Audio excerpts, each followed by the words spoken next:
All of my Computex coverage is brought to you by Wootware and MSI. Be sure to check out their links down in the video description.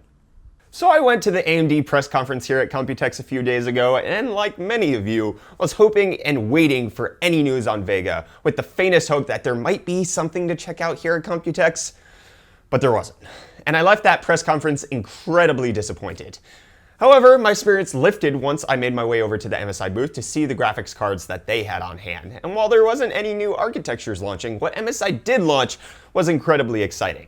Obviously, they were showing off their top of the range with all of their 1080 Ti GPUs hanging on a wall. However, in this shot, I don't know about you, but there's two cards that I'm completely unfamiliar with.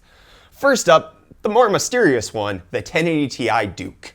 There wasn't much readily available information, such as base and boost clocks, on this simple black aesthetic GPU. However, I was told that it's currently being sold in a few limited markets at this time, and there's no date on when it will be released worldwide. Regardless, I would love to test one of these out whenever it does become available. With the clean design and triple fan configuration, it should be a formidable card. Second up is the updated GTX 1080 Ti Gaming X card. Overall, not much has changed with the GPU besides the fact that it now includes USB Type-C as a display out. While the Type-C display market is still in its infancy, it's a forward-thinking move by MSI to begin to adopt new display standards.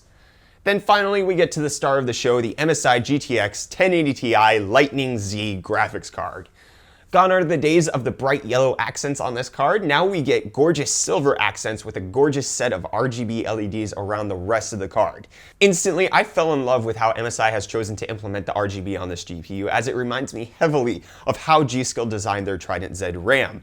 That RAM and this card are honestly a match made in heaven. The Lightning Z card ships with an incredibly fast boost clock of 1721 MHz in its Lightning mode and a memory clock of just over 11.1 GHz. Given MSI's aptitude for creating some of the best cooled cards on the market, I anticipate GPU Boost 3.0 putting this card very high on the performance scale. So that's going to wrap it up for my overview on the new GPUs that I saw at MSI's booth this year at Computex.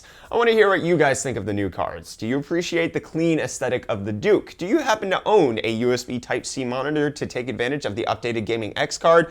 Do you miss the yellow accents on the Lightning card? I personally can't get over how gorgeous the Lightning Z is and can't wait to have one on my test bench for review. Big thanks to Wootware and MSI for sponsoring my trip here to Computex this year. Be sure to check out their links down in the video description, and while you're down there, hit that like button and subscribe button to show support for my videos and stay up to date on all of my tech-related and Computex coverage, and I will see you guys in the next video. Cheers.